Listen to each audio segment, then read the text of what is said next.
telling that in fact you can learn to make lots of things out of very little. I don't know if this is working. And you see a rather nice, nasty set of yellow teeth. Right, there's a sort of simple trick.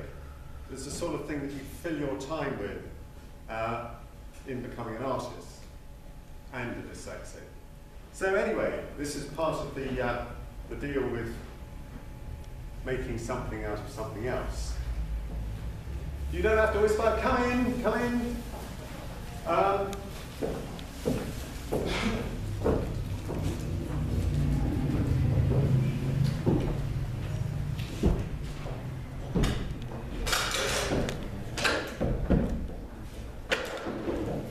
Now this is a joke that I've spent years working on. This is also a sort of demonstration of what I think is the dyslexic way of thinking. An idea came into my head, and it was, if the epileptic fits, wear it. Not a particularly sort of ideologically sound joke, not particularly politically correct, but anyway, it tickled me. I got the punchline, but I couldn't think of the joke. And for years, I've been thinking, yeah, what's the joke? Anyway, so I got the joke, it came to me.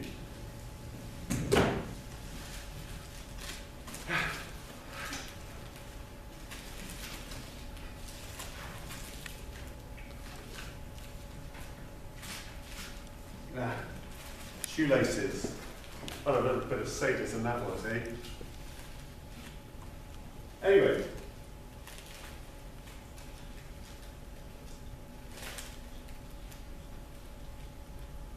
I had to knock these up fairly quickly.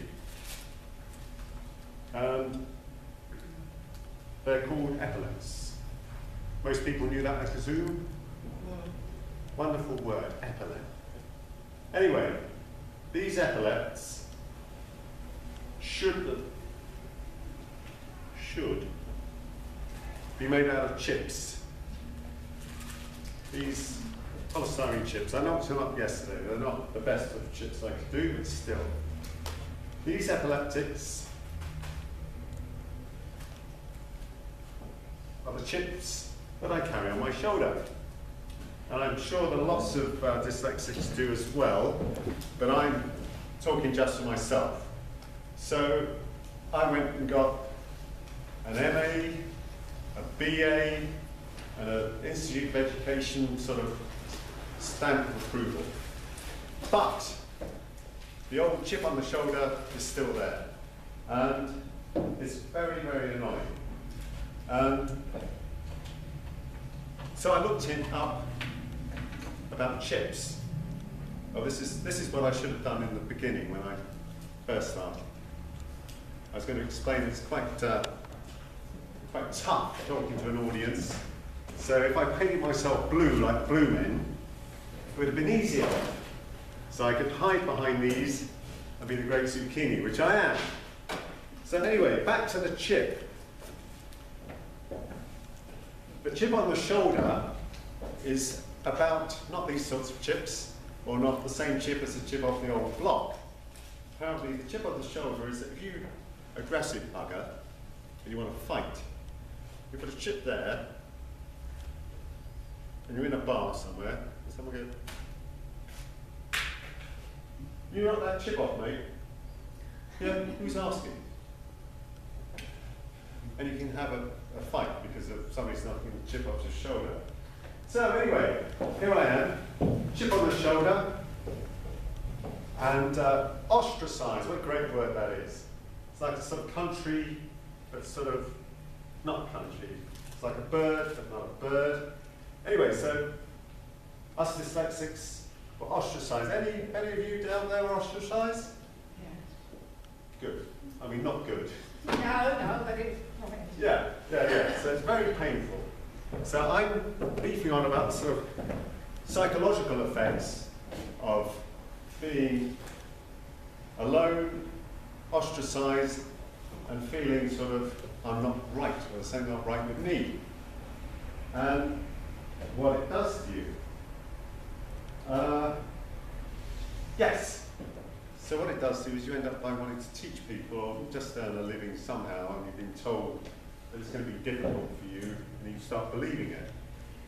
And at the same time, there's bloody people like Richard Branson and Eddie Izzard and all these successful geezers, and they all sort of make dyslexia look like a sort of fashion accessory, and it kind of pisses me off, you know. I see Richard Branson, and not only do you want to kick his teeth in, you just think, and he's dyslexic as well, you know. But does the educational authorities that we do have placed upon us, do they actually recognise people that do suffer from dyslexia? They do now. When I was a kid, it was called word blindness, and they didn't. So when I talk about, you know, the disability law, they didn't want to sort of say, oh yes, you know, because it's like children in poverty. When children grow up to be 18, they stop being children, so they go off the figures. The education system has a duty for children when they're younger, but when they grow up, they cease to be children, and then loads and loads and loads of them end up in prison. But we don't hear about them. We hear all about the success stories. So part of me is saying, we all got here because we had a support system or something in our makeup, or we were very badly dyslexic, and some people are. So anyway, back to the story. The chips on the shoulders, the, how are we doing? Oh, blimey, we've gone way over. Time control. We're very bad at time control. Anyone notice that it's meant to be? Well, anyway. So, I just look at my props.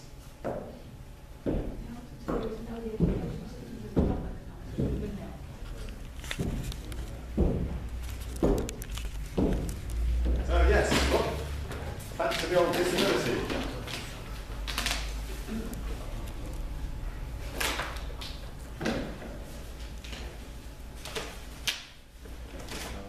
Not only are we different, but would you like something, little girl? We're kind of evil too. When we're talking about the Snow White, all that sort of lark. This is the sort of hat we're wearing. Notice anything about it? Nice little peak, perhaps? Anyway, nope,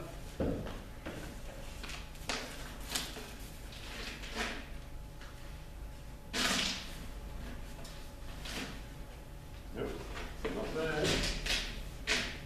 After a while, these people were sort of persecuted and ended up by having to wear one of these, which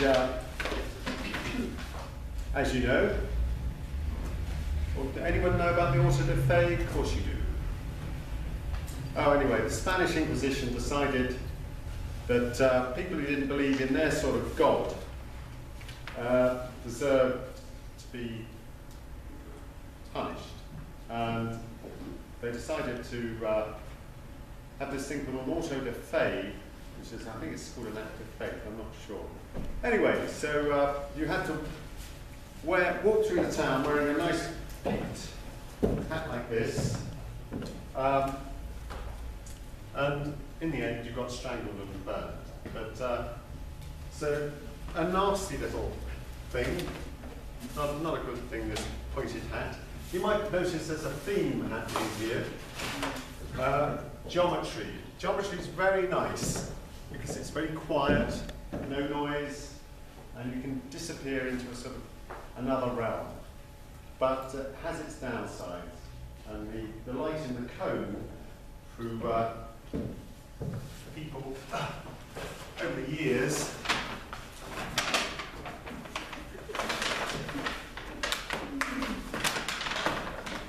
has its downsides.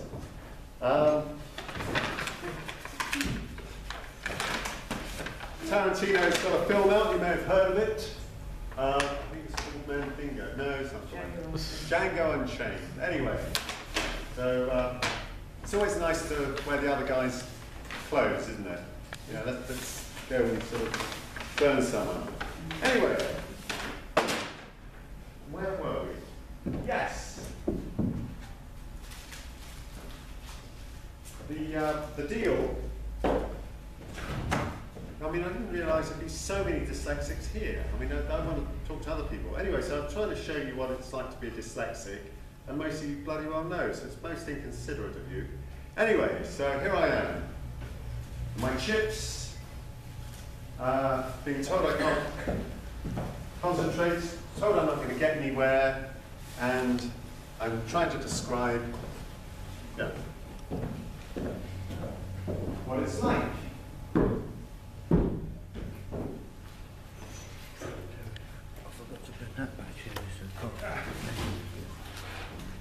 And over the years, it's like this.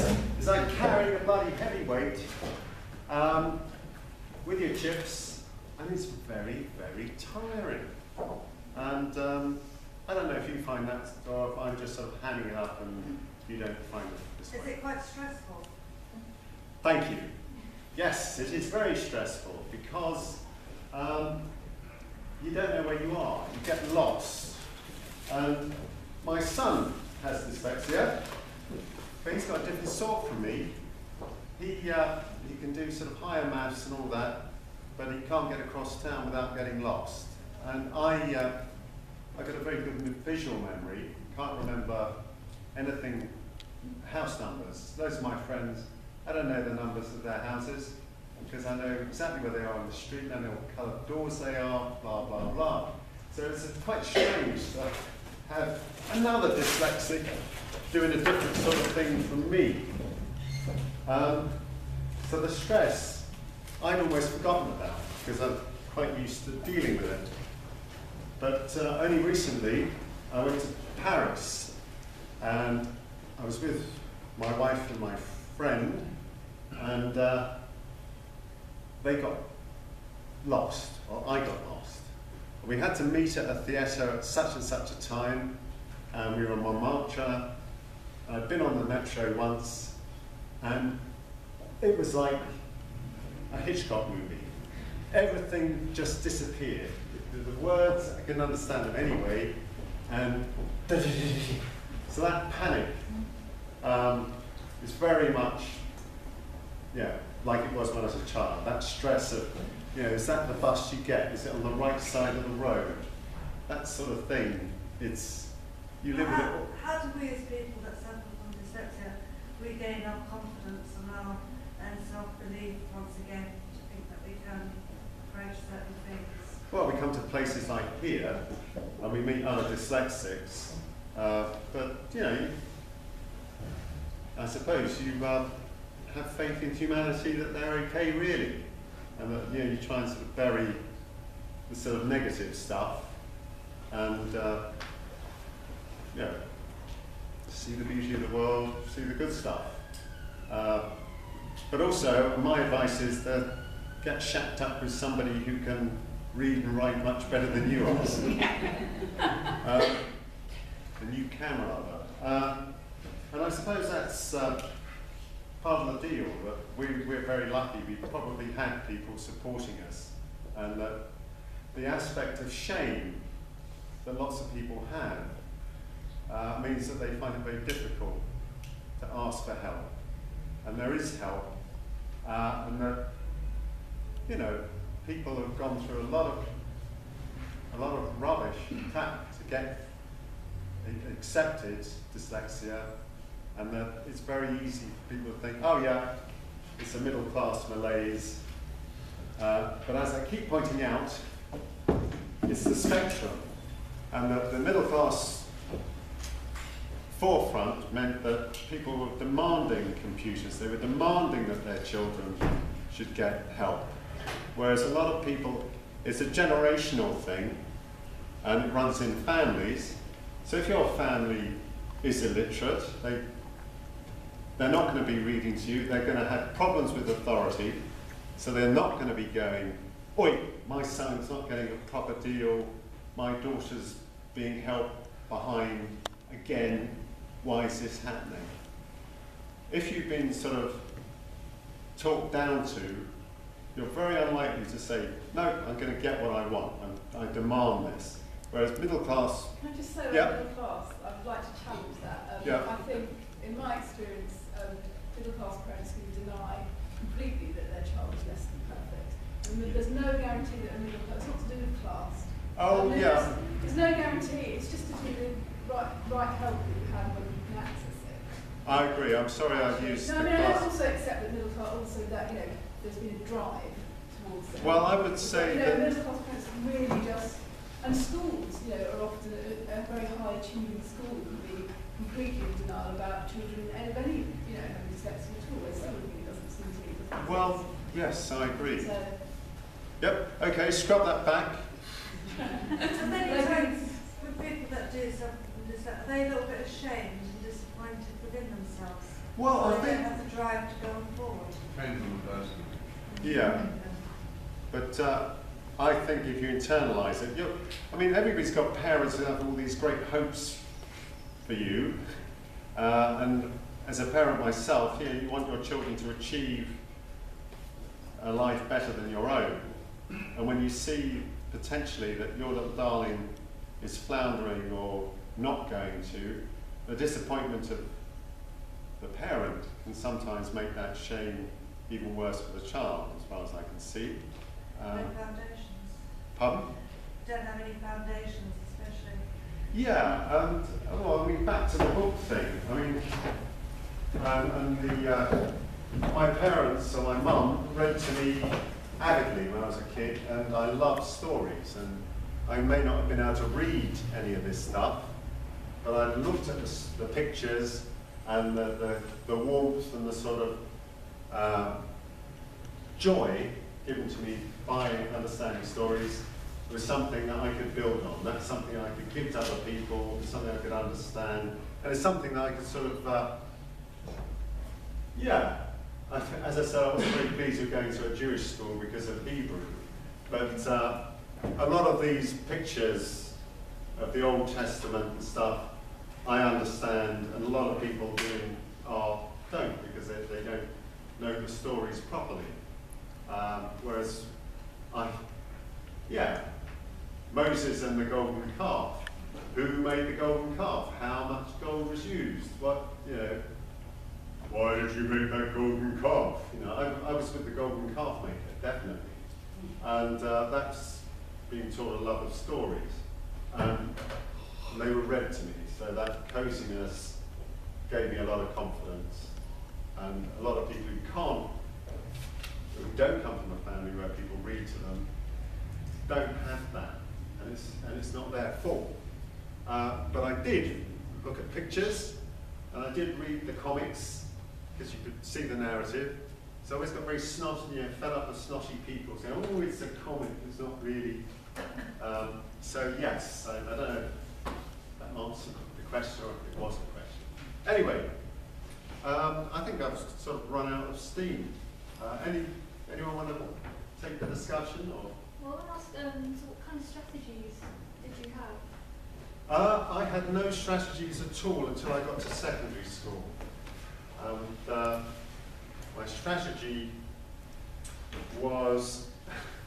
So, like yeah. memory, so what did you do, like in terms of like note-taking or writing essays? How did that go? What age are you talking here? You said you went to university.